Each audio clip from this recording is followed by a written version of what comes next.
Hello everyone, welcome back to another edition of the Velvet Lounge Life. And yes, you can see, yes, it's this again, more jewelry to go through. And this is a jewelry on this tray and that tray that we went through before. And this is a stuff that can be listed or resold, if you will, as individual items or groups. But it's the better quality items. And this is the real gold, the real silver, and of course, as usual, platinum is not common. But if we found platinum, it would be on that tray as well. Or if there was a large, loose, semi-precious stone that made sense, then it would be on this tray. So, without further ado, let's get into a little bit of business. Number one, please subscribe to our channel. We are just trying to survive and be viable on YouTube. So, without subscriptions, we will not be, and the only thing you have to do is click the subscribe button, and there's nothing to pay, nothing else to do. The other thing you can do to help us out is click the thumbs up, and that will show that you are an active participant in the channel, and it literally takes that quick. That's how quick you can subscribe. That's how quick you can give this video a thumbs up or a thumbs down. So what I'm going to do is simply go through this. The items that you see right here are items that were obtained as one lot. The stuff in the back, those are two previous videos, a part 1 and part 2, that you could watch to see what type of treasures we found. Also, these videos help you identify things that most people miss in these like junk lots, if you will, of jewelry. Or if someone, let's say, took everything they thought was like the best thing ever out of their jewelry hoard and gave you the rest, you know, for however much you were willing to pay for it, or maybe even for free, then you will probably be able to find a treasure in there if you watch these videos. And also, it's good for you to have as knowledge before you give away your hoard of what you think is just junk jewelry. So somewhere in the video, you will have an opportunity to guess, on average, how much I paid for everything just right here. And my hope, of course, is that we do find some silver and gold in here. That does not always happen, but it happens more often than you think. So without further ado, let's get going. So I'm going to start just because when I was dumping stuff out, this is one of the first things I saw is this clamper bracelet. It's called a clamper because of the way it works. It has this clamping action on it. And this is actually a pretty nice one. I think I'm holding it upside down. This is like a pottery or porcelain. Sometimes it could be bone china. And the thing that you want to look out for on the flower or any leaf work, etc., is, are there any chips or missing pieces? Chips, cracks, breaks, whatever. If so, I would just put this over in my junk pile, which I have in this box right here. If not, and if the metal is really, really, really good, which this one it is, it just needs to be, like you could see, it just needs to be cleaned. And to clean it, what you need is simply cotton ball, a Q-tip just so you can get into any little cracks and crevices, and a really good soft cotton cloth or paper towel. Bounty is my favorite paper towel, so that's what I would use. And just really, after you clean this with the jewelry cleaner, do not submerge it. You're just putting a little bit on your cotton ball, a little bit on your Q-tip, and going at it, not aggressively. And also, I would not put anything within the hinges, or if there's a spring or something like that, don't put anything in there. Just use your paper towel or your cotton cloth to really buff this up, and it will look brand new. And you will be able to sell this on its own probably for about $24, $25. And this is one of the vintage styles. So that's the other thing. If it's something newer, this mechanism is different. That's how you can identify some of the vintage stuff from the newer, cheaper stuff. So that is definitely going here. And yes, when you buy this stuff, sometimes there's little miscellaneous things in it. Like, I don't even know what this would have been used for, but it says peanut butter on it. But we'll just put that to the side. And if you have other projects that you work on, etc., of course, like stuff like that might come in handy.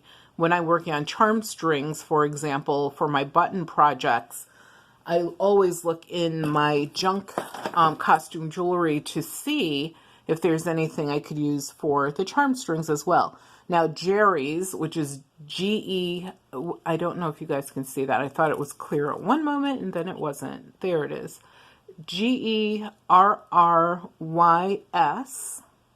there it is a company that makes, I'm going to say, sort of novelty holiday, themed items. That's what they make. So you might find like Easter themed things, Christmas themed things. Those are probably the major themes, but they also will do things for like Mother's Day. So very motherly type of things. And they made especially a lot of Christmas pins and brooches. Some of these you can sell on their own. Others sell in groups. So if you see any that are sold by Jerry's, always put those to the side to look up and see if there's something you're going to keep or if you're going to sell in a group of other Jerry's items or sell as a singular item. So this is a pin. With the difference really from a brooch to a pin is the size. So this is, minus this part. This is a pin because of its small size. This is a brooch because, hello, look at it, it's huge. And this is actually a dangler. Anytime something can freely dangle from, whether it's a pendant or especially a pin or a brooch, it's called a dangler. So this actually, I don't think this one has any signature on it. But because it is a dangler, it's one that I would put to the side. And plus, we are going into the holiday season. Also, look at the enameling. It needs to be perfect. If it has a crack in it, if any of it is missing, it goes into the junk pile. Unless it's something that's super old, antique, vintage, like rare. And then, of course, you have to describe the damage. But this one I'm going to put into my better pile because the holidays are coming. And around the holiday season, I do sell a lot of pins. This is an amazing, I don't know if this would be considered a hat pin. Because of the size, I believe it is a hat pin, not a stick pin. It's kind of decorative because it has this collar of rhinestones, and of course these are not real pearls, and of course it has like some other beading here, gold beading. And the cool thing about it is how it's made, where this chain attaches the stopper, because these commonly get lost. Because look at them, they're only this big. So that's, and sometimes people see them, don't even know what they are. And they're going through their stash and they end up throwing these away later just to find that, oops, I shouldn't have thrown that away. So is this something you could sell separately? Yeah, possibly. And am I going to do some research on it? Yes, if not. Or if, for example, if things go for very, very little money, in some cases it is not worth the effort. And the effort is like everything, the research, the listing, the pictures, the packaging, if the item is sold, questions you might need to answer. So you have to decide, what is worth your time, like the dollar amount. And I am just going to pick this up because, hello, it's been staring at me and I am picking it up. And honestly, when I dump this stuff here on the table, I just sort of made it fit into the frame a bit. I mean, it is hanging off a little bit on the left and right side, But when I saw this, and it actually fell out kind of like, I don't know, turned to the side, I did flip it so it was right in the middle. But this is impressive. I mean, look at all of the work that some folks, meaning organization, companies, individuals, put into making something that's costume.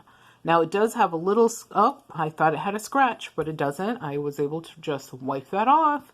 And what I do is I do dry wipe everything so that it's, you know, nice and clean and shiny before it's listed.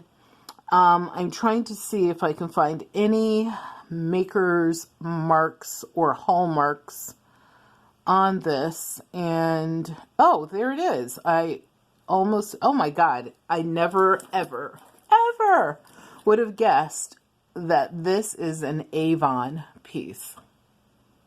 You can see it right there. I am honestly very shocked. I don't know who I would have, maybe I would have thought Napier. Yeah, it's definitely Avon. I would have thought Napier would have made a piece like this. Maybe Monet, maybe. But definitely I never would have guessed. Maybe Sarah Coventry. Like, I keep going through my mind of who else could have made this. But I never would have guessed Avon. This is probably one of their nicer costume jewelry items. I mean, all the lines are super clean. The thing that I don't like are that the rhinestones are glued in, but I mean, it is what it is. And it's also very sizable. Like, I think I have a business card somewhere and I can show you. Well, hello, I have one right there, but in comparison to a business card, how large this is. It's almost the length of a business card and how wide it is. So that's a really nice sizable piece. Obviously going into the good category. And this is a watch, as you can see. It does not have a maker's name. It does say Japan Movement. Something I don't like about it is it has, I call these like bungee type cording. The cool thing though is you can deconstruct this, which is what I plan on doing. So I could use this for my charm string projects. And each one of these has a commandment on it. It has the first to the 10th commandment on it. That is going to be awesome. And especially if you make charm strings for individuals like I do sometimes. I have a commission to do so, or obviously I'm making them for my own family, etc. And if any of these like commandments you think fit that person, I hate to say that, but true, or whatever, then you will be able to, you know, add more customization to your charm string. So this I am putting over to the side of my craft pile. The first thing in my craft pile, which is awesome. And here we have this is a pendant. I thought it was, I don't know what I thought this was, but it's a pendant. So here's where the chain or the O-ring would go, or jump ring, whatever.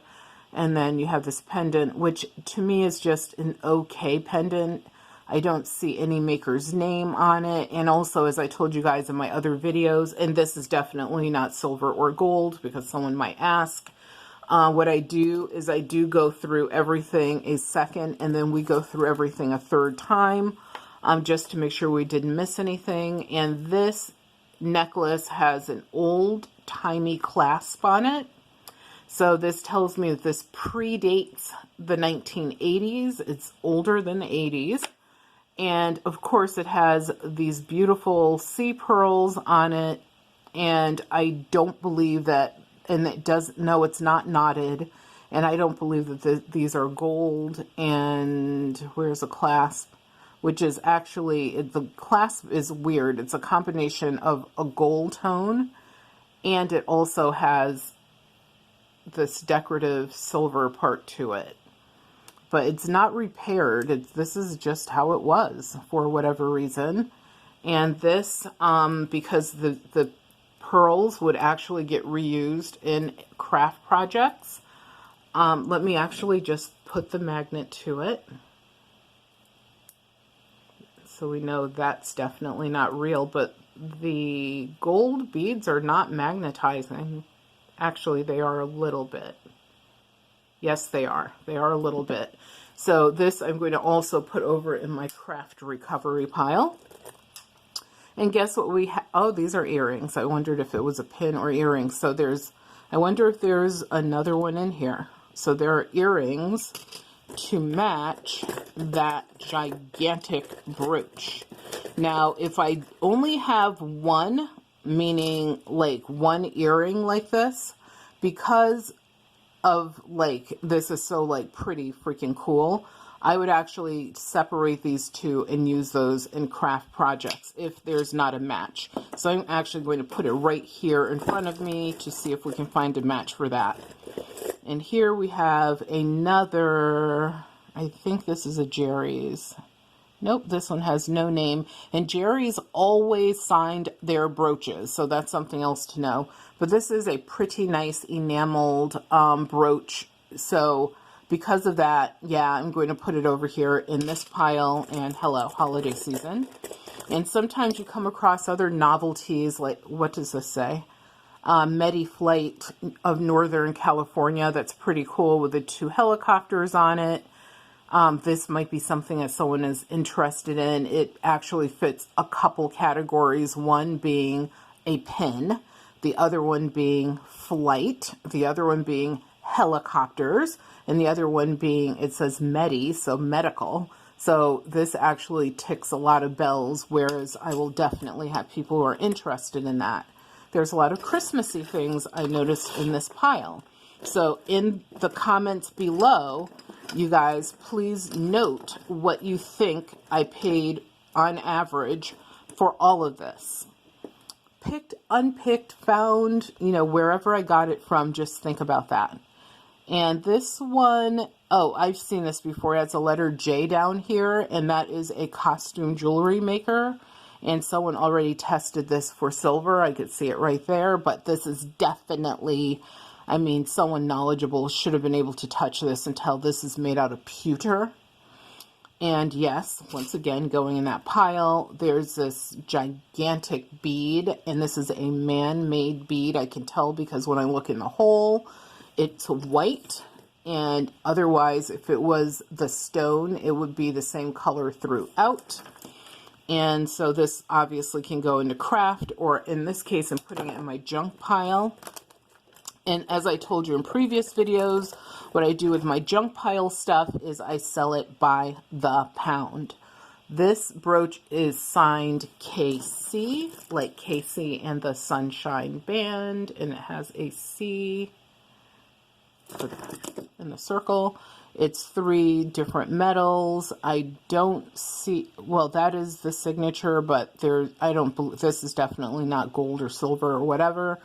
Or copper, but this is a pretty nice pin, and people who are into angels as well as Christmas, you know, this is something, or multiple, and some people like to collect things that have more than one metal, what they called mixed metals. So when you list this, it would be something like holiday, Christmas, angels, mixed metals with cabochons, because there's 3 of them right there. And you would also note the maker KC, that it's a pin. Actually, this is a brooch because it's a large size. And let's also compare that to the business card. So this person likes some pretty gigantic brooches, which is cool. Everyone has what they like. And yeah, so that's a good thing. And here is a beautiful blue earring. Pierced.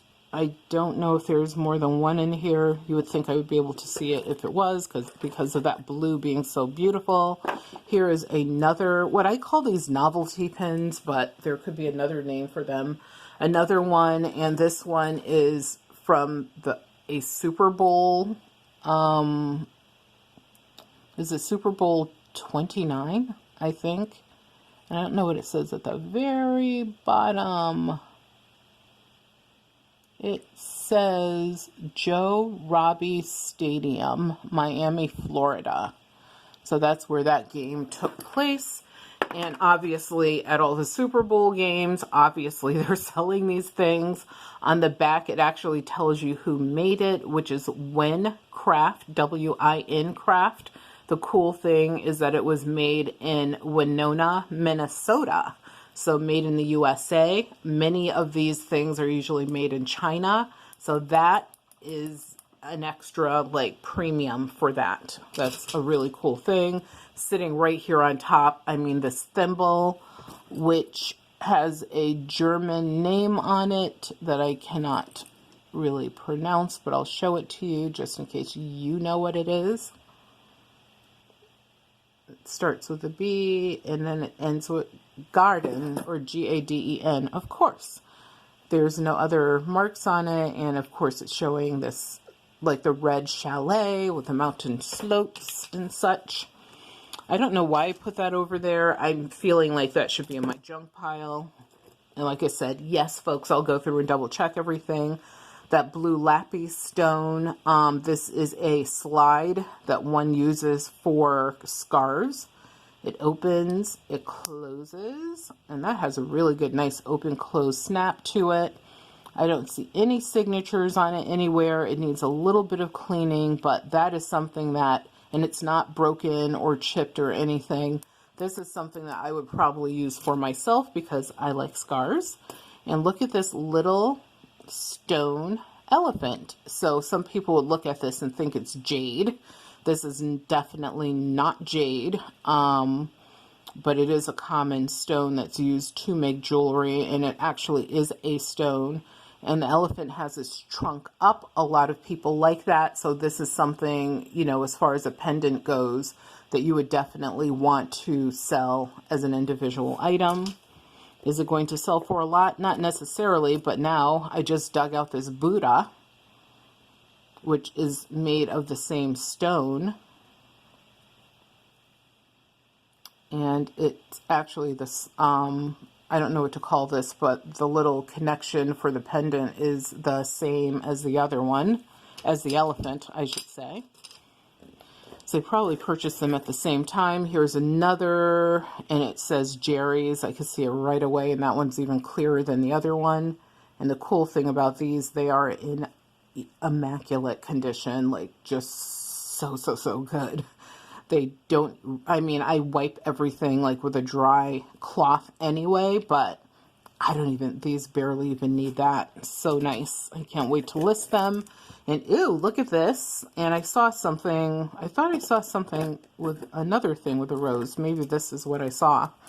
But this has roses, like they're pressed in and colored. So what they would do is put the colorant in first, and then they would put this like seal over the back of it to keep the colorant in there. And it almost, you know, looks as if it's been impressed in amber, but obviously, hello, this is not amber. But this would be a nice piece to sell on its own. It's in excellent condition as far as I can tell. The negative with it is it does not have a maker's name, but it's possible that when I do a search, I might actually find the maker's name. And that's something else to remember.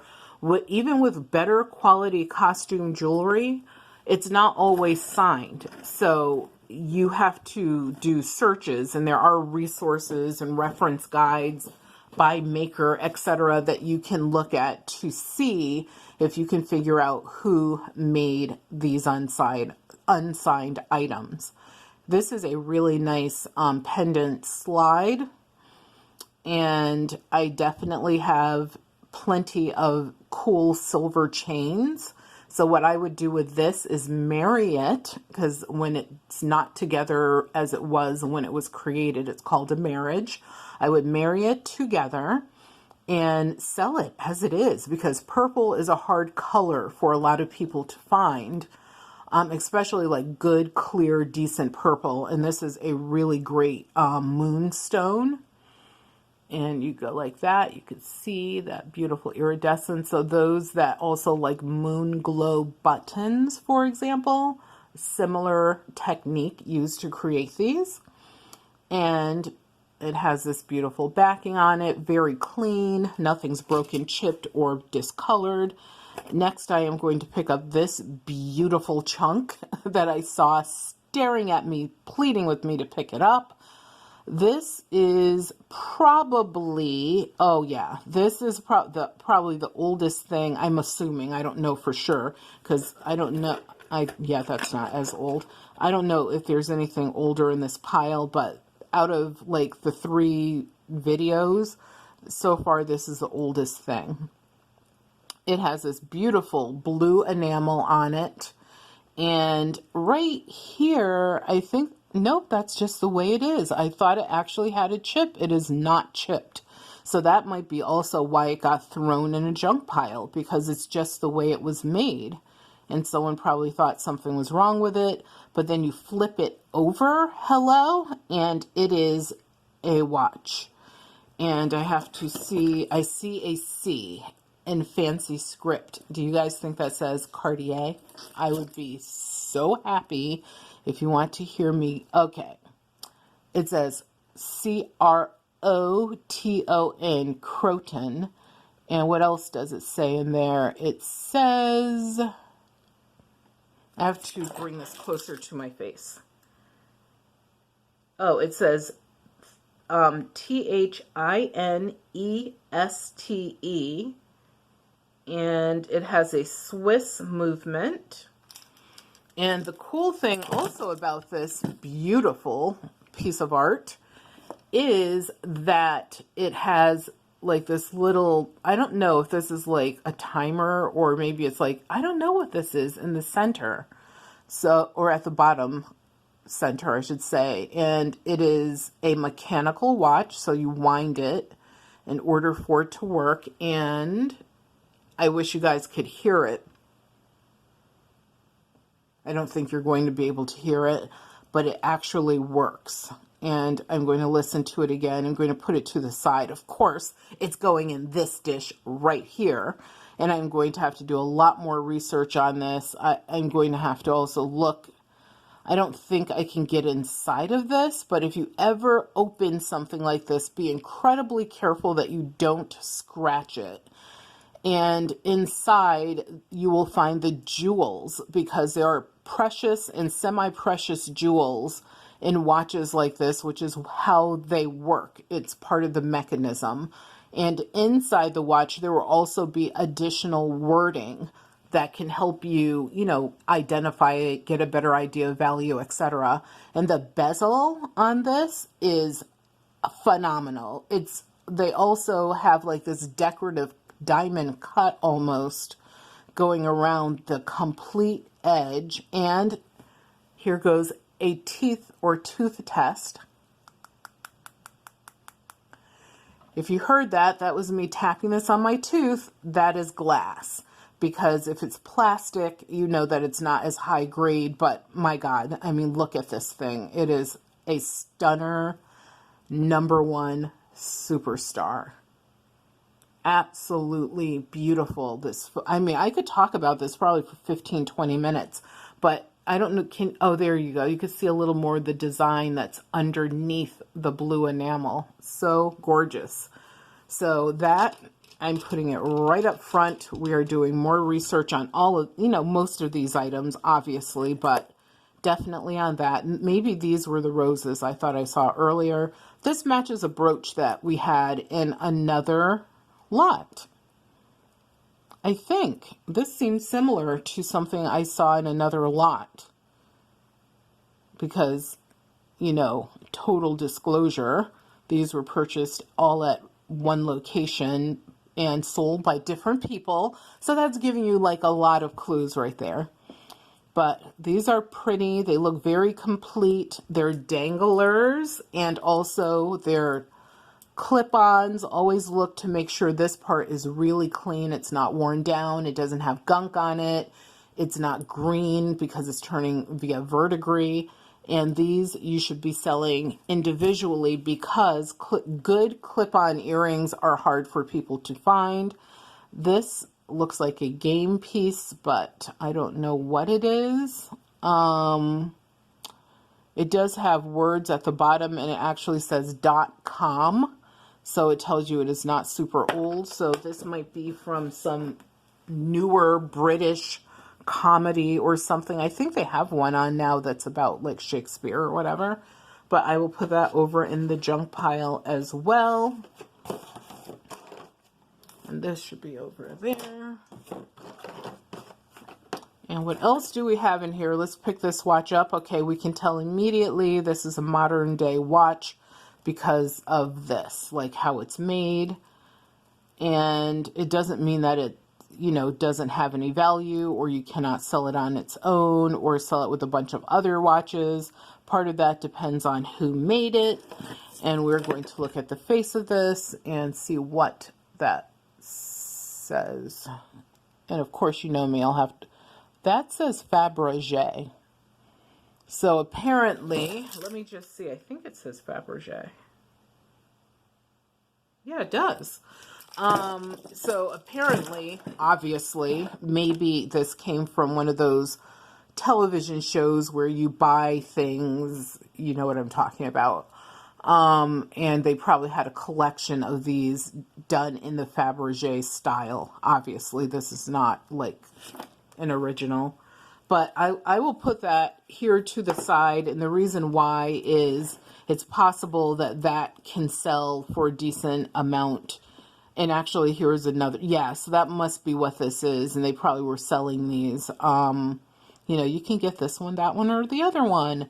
And this person obviously had purchased, now we know, 2 or more of them, because that's the same exact name. And you look at the styling, very simple, very similar, I should say, and very colorful, this one, though, with all of these, like, different